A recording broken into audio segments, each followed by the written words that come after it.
அனைவருக்கும் வணக்கம். என் அதிகாரம் என் கையில் எனும் திறவுகோலில் இன்று நான் பேச வந்திருப்பது பொருட்பாலில் பெருவந்து செய்யாமை என்னும் 57வது அதிகாரம். இந்த பொருட்பாலில் திருவள்ளுவர் ஒரு அரசன் எப்படி நாட்டை ஆள வேண்டும், என்ன செய்யணும், என்ன செய்யக்கூடாது, எப்படி மக்களிடம் பழக வேண்டும், எப்படி பழகக்கூடாது என்பதை ஈரடியில் மிகவும் இயல்பாக அழகாக கூறியிருக்கிறார். மக்களுக்கு எந்த சூழ்நிலையிலும் துன்பம் விளைவிக்கும் செயல்களை செய்யக்கூடாது. குற்றங்களை செய்தவர்களை தண்டிக்க வேண்டும். அவர்கள் குற்றங்களுக்கு தகுந்த மாதிரி தண்டனை கொடுக்க வேண்டும். அது யாராக இருந்தாலும் சரி. குற்றங்களுக்கு தண்டனை கொடுக்கும் பொழுது அந்த தண்டனை அவர்களுக்கு கடுமையாகவும் இருக்க வேண்டும், அதே சமயத்தில் மென்மையாகவும் இருக்க வேண்டும் என்று சொல்கிறார். அதாவது வாழைப்பழத்தில் ஊசி ஏற்றுவது போல இருக்க வேண்டும் என்று சொல்வார்.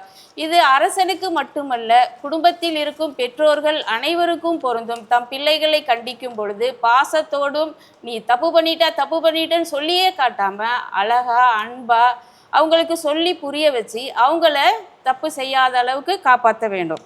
பிறருக்கு தீங்கு தரும் செயல்களையும் செய்யக்கூடாதுன்னு திருவள்ளுவர் சொல்லியிருக்காரு. அதிகாரத்தை வைத்து கொண்டு ஆணவ வேலைகளை செய்யக்கூடாது. பிறருக்கு துன்பம் தரும் செயல்களை தவிர்த்து அன்பும் அறநெறியோடும் மனித நேயத்தோடும் அரசாள வேண்டும் என்று மிக அழகாக கூறியிருக்கிறார். ஒருவர் குற்றம் செய்தால் வேண்டியவன் வேண்டாதவன், படித்தவன் படிக்காதவன், நல்லவன் கெட்டவன், தெரிந்தவன் தெரியாதவன் என்று பாரபட்சம் பாராது தண்டனை வழங்க வேண்டும் என்பதை எவ்வளவு அழகாக சொல்லியிருக்கிறார் பாருங்கள். தக்காங்கு நாடி தலைச்செல்லா வண்ணத்தால் ஒத்தாங்கு ஒருப்பது வேந்து. முதல்ல ஒருவன் குற்றவாளியா என்று தெரிந்து கொள்ள வேண்டும். இவன் சொன்னான் அவன் சொன்னான் என்று முடிவு செய்யக்கூடாது. அதாவது பாண்டிய மன்னனின் தீர்ப்பு போல அவர் அன்று இருந்த சூழலில் அந்த பொற்கொள்ளர் சொன்ன வார்த்தையை கேட்டு தண்டனை வழங்கி அந்த நியாயமான கோவலன் உயிரை பறித்து விட்டார்.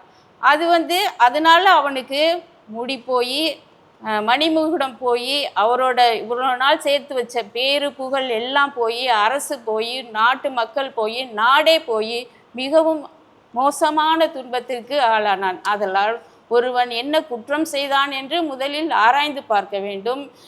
பொறுமையாக கையாளணும். எடுத்த உடனே எடுத்தோம் கம்த்தோம் அப்படின்னுலாம் செய்யக்கூடாது. பொறுமையாக கையாண்டு உரிய தண்டனையே உரிய நேரத்தில் கொடுக்க வேண்டும் என்று சொல்கிறார். அப்புறம் மக்கள் தன் ஆட்சியில் தன்னை பார்த்து பயப்படக்கூடாது. இவன் அரசர், இவன் நம்மிடம் பேசுவாரோ, நம் குறைகளை கேட்பாரோ, கேட்க மாட்டாரோ, அப்படியெல்லாம் மக்கள் நினைக்கிற மாதிரி நடந்துக்கூடாது. யாரும் ஈஸியாக போய் மக்களை அணுகிற மாதிரியும் அவங்க குறைகளை சொல்கிற மாதிரியும் அவர் அதுக்கு தீர்ப்பு கொடுக்குற மாதிரியும் அவர் நடந்துக்கணும்.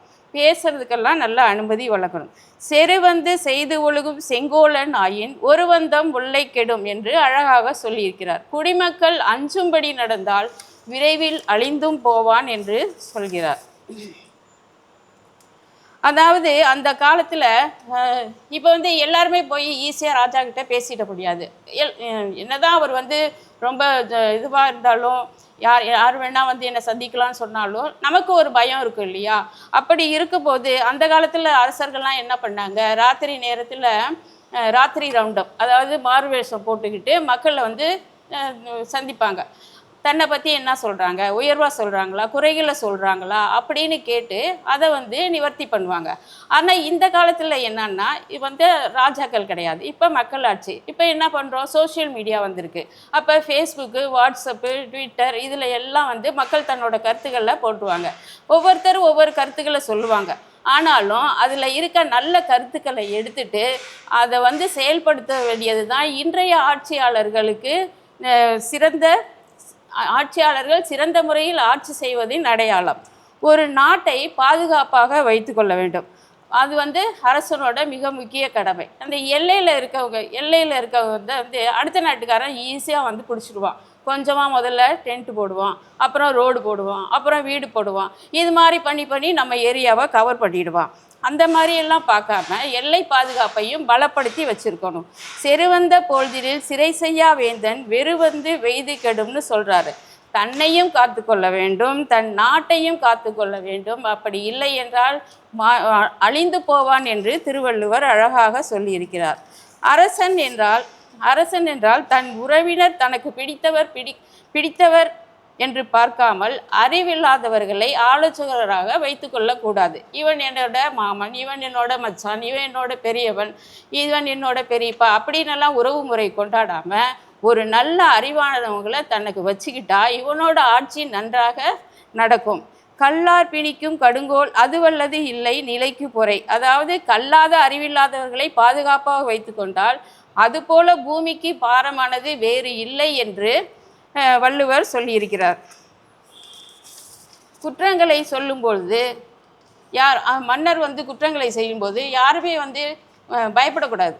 அதாவது நெற்றிக்கண்ணை திறப்பினும் குற்றம் குற்றமேன்னு நக்கீரன் சொன்னது மாதிரி அவ்வளோ போல்டாக சொல்லணும். அப்போ தான் குற்றமும் குறையும், மன்னனும் தவறு செய்ய மாட்டான். இதையும் அழகாக வள்ளுவர் சொல்லியிருக்கிறார். அரசருக்கு மட்டுமல்ல மனிதர்களுக்கும் இது மிகவும் பொருந்தும். குடும்பத்தில் இருக்கவர்களும் அரசனுக்கு சொல்ல அறிவுரைகளையே பின்பற்றினால் குடும்பம் முன்னேறும். குடும்பத்தில் இருக்கும் பிள்ளைகள் கெட்ட வார்த்தை பேசுவதில்லை, கேட்டவைகளை தான் பேசுகிறது. அதனால் குடும்பத்தில் இருப்பவர்கள் நல்லவற்றை சொல்லி நல்லபடியாக வளர்த்தால் நாடும் நன்றாக இருக்கும், மக்களும் நன்றாக இருக்கும். வாய்ப்பு கொடுத்தமைக்கு நன்றி கூறி விடைபெறுகிறேன். வணக்கம்.